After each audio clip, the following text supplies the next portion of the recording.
the success of Tomlinson is built on its people. Construction industry is very much a family.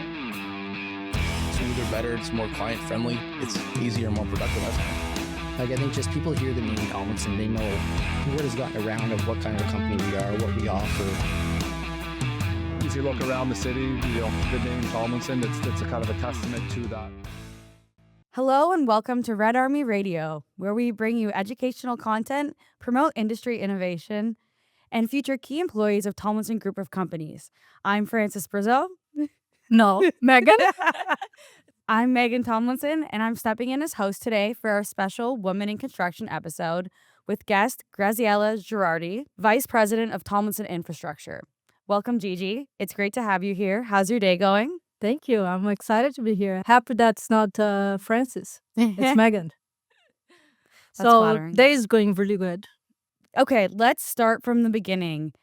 What was your education like and where did you study? So I'm a civil engineer. I graduated in Brazil. And when I moved to Canada, I did my master's in engineering and structural design. And I started doing my PhD, but I haven't finished. So science all the way. Science all the way. What led you to this career path? My dad was an engineer and liked to build things, but I always want to be an engineer. I always like to build things. I want to do something that actually going to help build the communities and integrate people. I didn't want to be a doctor. So, it's pretty cool when you can build a bridge, you can build a road, and you see that expanding. So you drive around and say, oh, I had the opportunity to be on that job, or I designed this. So I think this career really helps you build that, give you opportunity to do good things for your community around you. So now you're the Vice President of Tomlinson Infrastructure Operations. How did you get from your first job to here? Before I came to Canada, I, started my career, as I said, a co-op, and then I did structural design. I want to learn how things work on a design perspective. And I really like construction. So I went back to contractors and I had experience to do, estimation, project management. And when I left there, I was a senior project manager. When I moved to Canada, I had to restart my career back. Nobody knew me. I didn't speak the language. So I went back to school. And then I had the opportunity to come work for Tomlinson, where I started back here as an estimator for heavy civil, the bridges and highways and MTO, road work. And then from there, I progressed my career, project manager, and then assistant operations manager for the Swimwater Group, general manager, until I got to this position. So it's a long journey if you look at the beginning. And what year do you think it was that you transitioned to project manager? So initially when I started my career was probably, I don't really want to say my age. Okay. But I was we'll keep that quiet. I was young. Was 20 years ago. And but project manager is very expandable. So there's so many roles you can have as a project manager. And the project manager, I had the opportunity to do logistics and procurement and manage sites and manage aspects of the project from start to finish, like in a P3 or so joint ventures. So really wide range of scope. Okay. I've heard multiple renditions of the story of how you became a project manager from an estimator. Do you want to talk about it a bit? What did you walk out? Did you quit? Oh, okay. So actually, let me start how I started here at Tomlinson. I came here for a co-op that I was doing a CT at Algonquin at that time. I was trying to do everything. Okay, what's a CT? CT is a civil engineer technologist at Algonquin. And I was doing my master's at the same time. So, but at that program, we had 1 month work placement. So I came to Tomlinson for that 1 month. And I remember getting here. I was sitting down the stairs at the Bower Road, and I saw Bert walking up the stairs, looking at me. I was looking at him, and his face was saying, what am I going to do with this girl, right? So they sent me to sit with the dispatchers guys, which they say F word out of 10. So it was very interesting until Ron Wood and Joe McIntyre started giving me some estimated to do. So I started working estimator. And I met Francis. He was just graduated. It was from Ottawa U. And he started Tomlinson in May. I remember talking to him and he said he hated that job. So he quit. So when he quit that job, I went to Bert and said, I want to apply for this job. He said, why? I said, because I can do it. So then anyway, I applied for the job, came for an interview, and I got the job. So I thank Francis for that, for leaving. So that's how I started. But estimation is not something new to me, right? I did that before, and I think it's very important, it's a tough job because there's some highs and lows. So it's a stressful job, but I always like to be out there, be out in the field, in the guys, see what's happening. So I had that passion there, and got to the point that I want to move up. Like I know I can do it. I just needed the opportunity. Fortunately, the opportunity came. So I'm still at Tomlinson, and I'm happy for that. But goes back to what we always talk and have the opportunity growth and development. And I think at that time, the company realized, yes, we have to keep, people want to move up and there's opportunity. So let's give them the opportunities. So I didn't say I quit, but I definitely was looking for more challenge. Okay. So I'm motivated to getting things done and doing more. So that's what keeps me engaged. And at that point in my life, I said I have to do something else. Estimation is good. I know how it works. Now let me see how it works here in the field. Tell me how you felt the first time you stepped onto a job site. It was very awkward, right? Because it was a field, and you're not only woman there, but you're also in a different position. And I was young, so everybody was looking, and you really don't know what to do. First week sucks. You really want to say, I don't want to do this, right? You don't know what to do, and slowly then you start focusing on one thing, and then start going around talking to people, and they really still look at you weird, but as you're working, you get more confidence. And as I said before, you get it tested, right? You had, should I do this or this double wall or just single wall? I said, good question. Let me check the drawings, right? And then you get more. I would say as you go, you get more engagement with the foreman and the superintendent. And if you really show them you're not a threatener, or you're just there to learn. It was I remember this making fun of my car, or make fun of something. It was always like a joke around on the radio. So I start building that confidence, that trust around that. But another story I remember, one of the challenging job I had was in the middle of nowhere, that I had to drive like. To do 200 kilometers takes like 6 hours because there's no asphalt, and we're building a bridge. And it was a bit of middle of nowhere that you had to bring the whole camp. People sleep on a campsite. Like in a tent? Yes. Oh. And they had generators, and we had a cook, and The whole setup. and everything you bring, like you really need to plan around to get there because it's really far. Everything's very like manual, was very raw, I would say. And people asking questions, they need to keep making decisions because the cell phone barely works because of the signal. I had a experience to just spend a couple of nights there, which is a little scary, but and the engineer he was an older guy, and he never had any woman work with him, right? So he was okay, don't know how to men doesn't know how to talk to women usually, So and here you are living on a campsite with him. I know that was very neat and that help you build your your confidence and your strength. Like it's painful, like it's scary, but then after finish, say, okay, I'm better now. Yeah. What is next?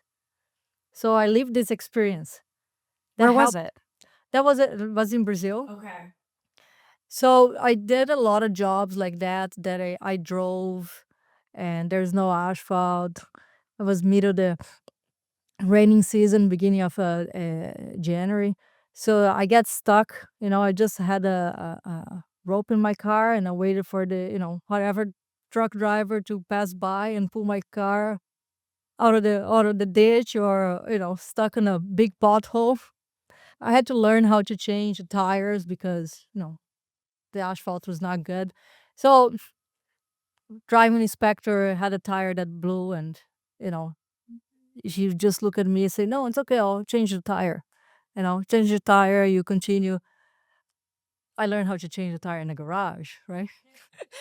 So you build this as you're being this environment that it's not the traditional. Help you build your confidence and your Yeah.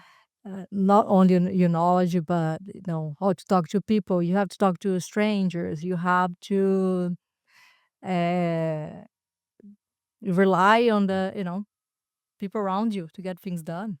Yeah. So That's a really interesting story. so there's a lot of that stories. Like I used to sometimes take the bus and get there at 6 o'clock in the morning, and then rent a car, drive the whole day to go through the farm fields because the rain washed the bridge. Yeah. So that gives you help you Builds character. yeah, and be less scared, right? Yeah.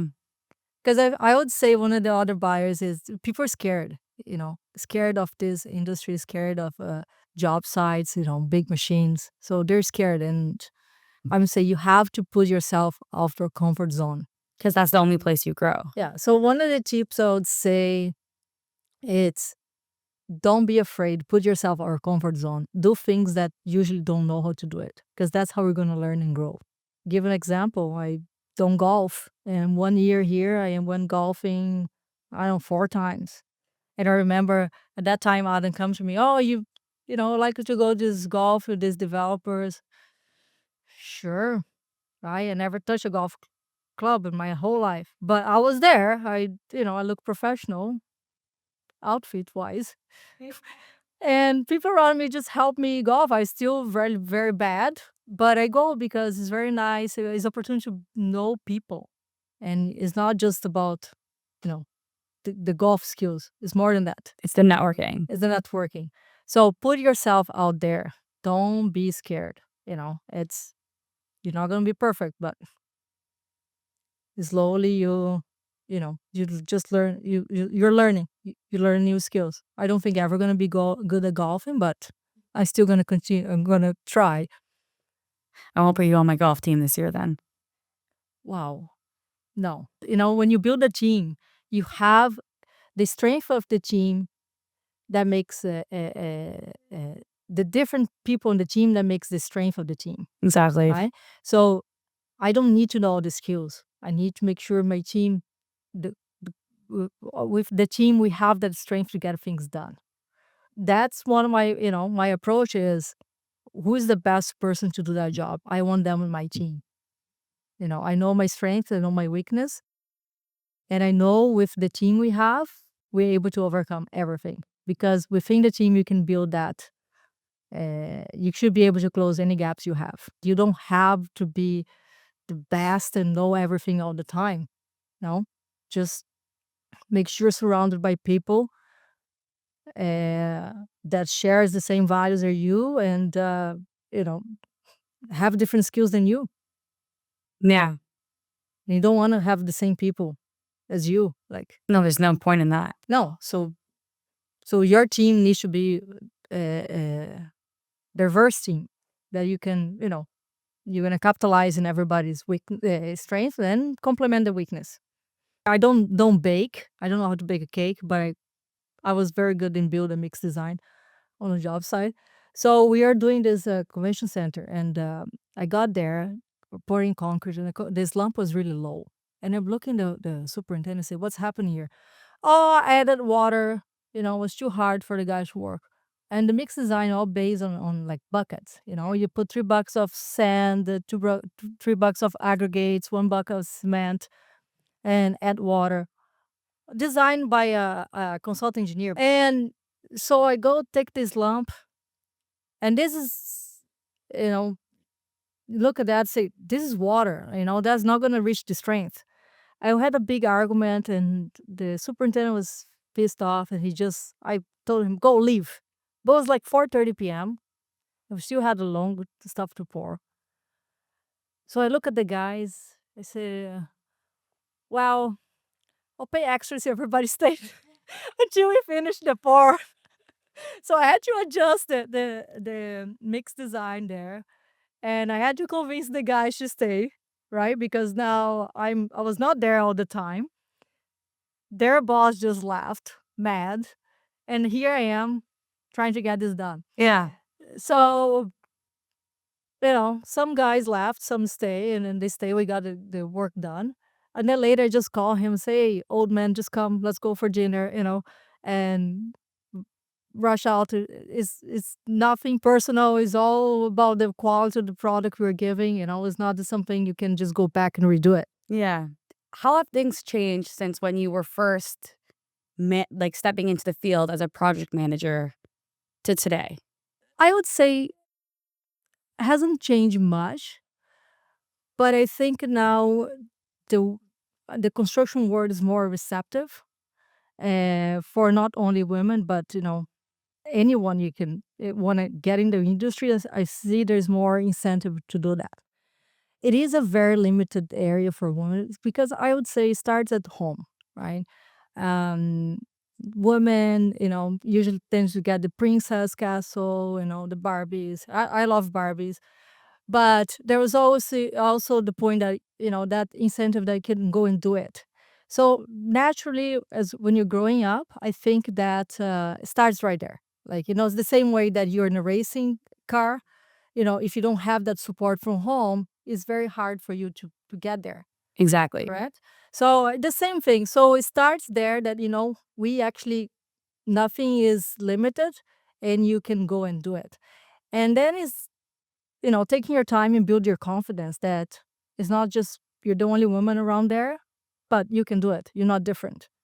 When it comes to lifting and carrying stuff, probably, yeah, they can carry more. But when it comes to brain work, I don't think there's any difference. Were there any key barriers or struggles you faced? So you're always being challenged, right? When you're young, you just graduated, you have people, a foreman, 30 years experience or superintendent, they know the answer, but they want to know what you know. And I would say how you manage that really sets you, your how you're going to perform your career in that environment. Um, you know, Take the time to ask for help, but they think they know everything until the point that they're going to come to you that you know a little bit more. And when that happens and they say, oh, okay, she actually knows something. So I had a superintendent, he always liked to test me. He asked me questions that he knew the answer. So I started change my approach to say, okay, so what do you think about this? What should we do? Right? To get his opinion too. And got to the point that one day he didn't have an answer and I had an answer. So then that approach started changing, right? But I would say learning, don't let your ego get into your way, recognize, be humble, say, I don't know, can you teach me?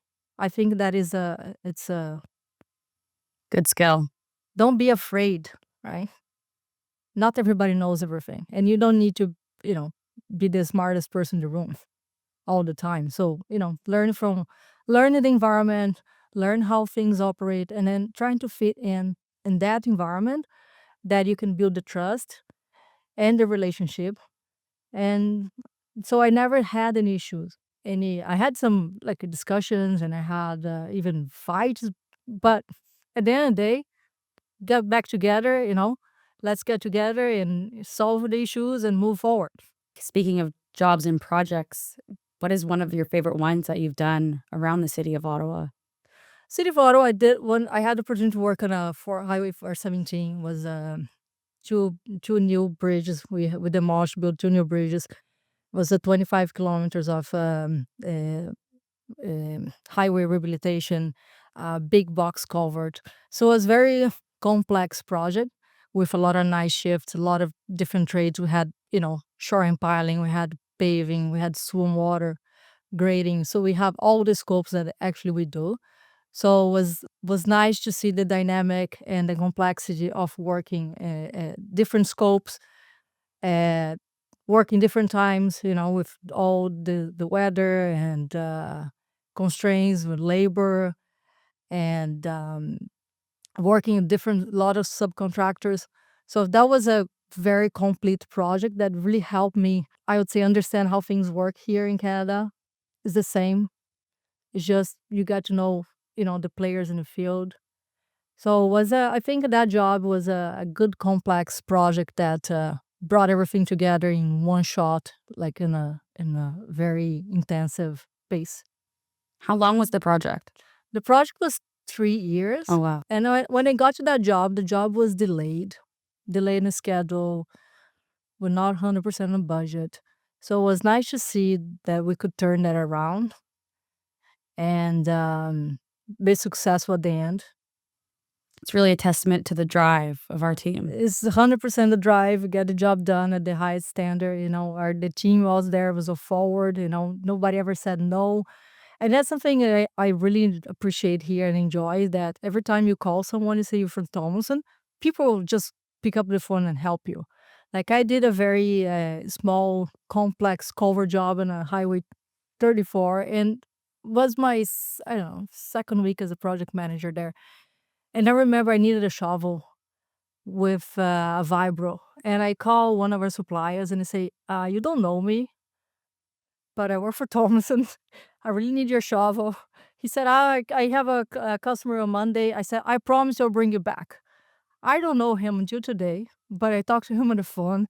And we got the shovel on Friday. We returned the shovel on Monday morning. Everything was good. But just have that, the name and all the good things we do really help us do your job. So, and the people, they're all, this industry is very nice to see that we have so many people driven to get things done. And it's amazing.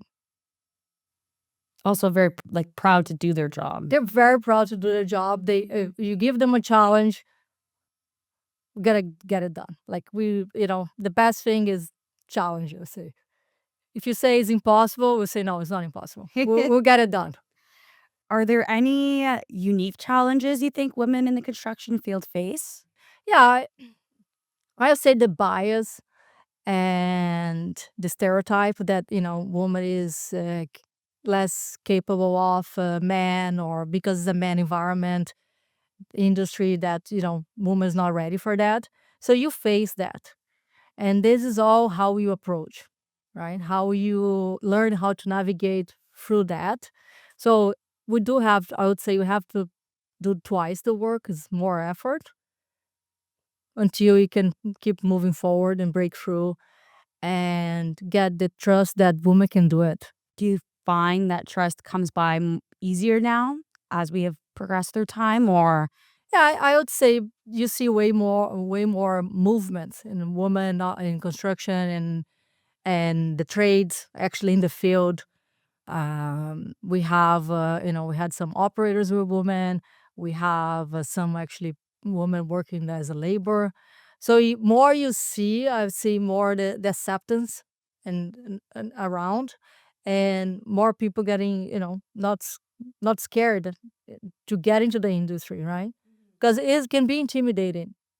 I never felt intimidated because I never saw myself different. My mind was, it's okay. It's just, I didn't see just men. It's just people working. Yeah. So it's the bias and the stereotype, I think, is getting better, but especially when more companies give you more opportunities, right? So then you helping showcase that women can do. It can be in not only construction but any other profession. Do you have any personal stories of when you faced this bias that you'd want to share and how you overcame it? Yeah, it was more in the beginning, as I said. It's people challenge you that you don't know, and you always need to keep developing yourself and growing. Learning is a constant learning, so you don't have that gap. You know what you're talking about, you understand. You really need to build yourself in both ways, either the technical and the leadership at the same time. So then as you're growing, you have the opportunities, you're able to take the opportunity because you're closing that gaps. You've had some mentors over the years. How have they helped you to influence your career? My biggest mentor was my dad, because he was really my, always pushed us, never let me see myself different. And my mom, that, always, maybe she regrets a little bit that she raised us too independently, that now we're in Canada, she's in Brazil. But it's I had a lot of mentors that, they give me the chance, give me the opportunity to do it. They were not afraid of giving me the work and mentoring me towards that.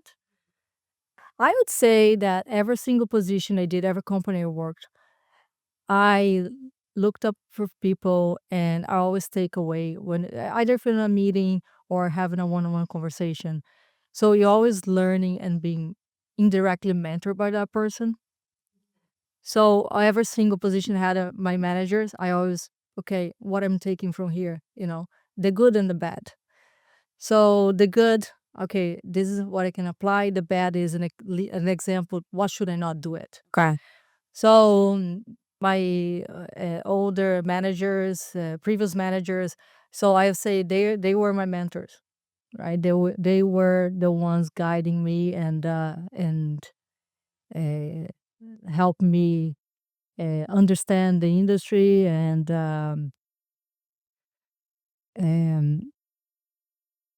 be able to be successful. You're a mentor now. What's your approach to being a mentor? So mentorship is different than coaching, right? So you're not teaching the person the job, but I think mentorship is more experience. So you're giving your experience and how you navigated through different situations. So that's my approach. Um, no, understanding how people dealt with different situations, that helps you put that in your job day to day and apply that. So I try to, you know, give examples and lead by my previous experience. And well, you answer me. So I answer you. So you tell me. I think it's great to be able to come to someone outside of your team and who exists maybe very closely within the day to day and get a different perspective because you've had so much experience being in different teams, managing a bunch of people. And as someone who's only been a supervisor for a year now, getting that feedback on how to successfully operate a team and lead them is always very beneficial. What do you think if you had to choose 3 skills that made you successful, what would these be? So I would say communication is a big one, right? You need to listen. You need to know how to listen. You need to make sure you're communicating clear, and people understand what you're trying to do and accomplish. So communication is a big part. I would say understand, have empathy and like understand, put yourself in that person's shoes. That give it a perspective, like give you the whys and make you understand why it's so difficult for someone to change, or what's the barriers, what is the obstacles you have. So that is it's a big one. And the next one is, you have to have a vision, right? You have to have a plan, because the leadership is, making a positive impact around you, you know, and keep driving the progress.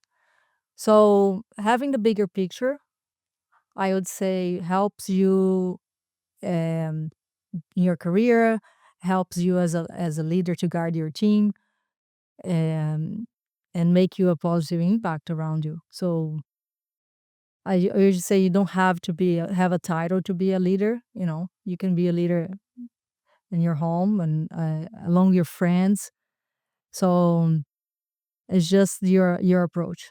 Do you think these skills changed over time? Would you have answered differently 10 years ago? To be honest, I would say no. I wouldn't change, because you have to have you have to have a vision. You need to know how to communicate, and you have to be able to put yourself in other people's shoes. Making decisions is important, right? You As a leader, you have to make decisions. It's not going to be all the time popular, but you have to have that leadership too. And did you visualize yourself being here 10 years ago? I'm a very driven person, and I always want to get the furthest I can be. So that's my motto. If there is a place there, I want to get there. I always strive to get there. Yeah. So if you ask me 10 years ago, I'd say, yeah, I'm not sure. But I'm very happy that I had opportunity. Tomlinson is a very open company, that does not judge and based on gender or differentiate people. It's really true. Like, if you have these skills, we're giving you opportunity. There's a growth here. But opportunity doesn't just come to you, right? You create it. Yeah, you create it, and you have to be in an environment that you create. There is there is that. Yeah. So I would say for the other women, not only here but everywhere, like, it's um, don't don't think that it's impossible. It's it's really being at the right time, at the right location too. So Yeah. it's a combination of factors, right? What does Women in Construction Week mean to you? Because I never see myself different, I don't like to be differentiate. Okay, I like to work in a place that the opportunities are equal, independent if you're a woman or a man or anything else. Yeah. Color doesn't matter. So I think the best person should always get the job. I think the woman in the week celebrating women is a good thing, because you're talking about and bring awareness, and more people talking about, more common it is. And for me, being in this position, I shouldn't take for granted. Maybe sometimes I take for granted, but it is a big deal, right? You don't have too many women in this leadership position that I have, and I'm very grateful and I'm very proud of that. So uh, I think have more women in leadership position talking about that, break that bias, help break that, oh, I cannot do it, I don't see many women. So this helps, I would say, bring more women to the business, to the industry. Well, Gigi, thank you so much for coming on to our Red Army Radio podcast. It's been great having you. Is there anything last you would like to say?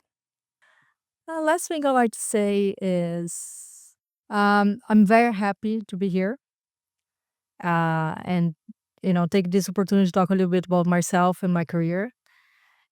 And when I look at back, it was a big challenge for me to rebuild my career here in Canada. And I look back now, as if I just, stick to my own plan that was, keep learning and developing and work at a company that gives us opportunity. So make sure that you always in an environment that, give you that opportunity to grow and develop yourself. Awesome. Thanks so much. Thank you.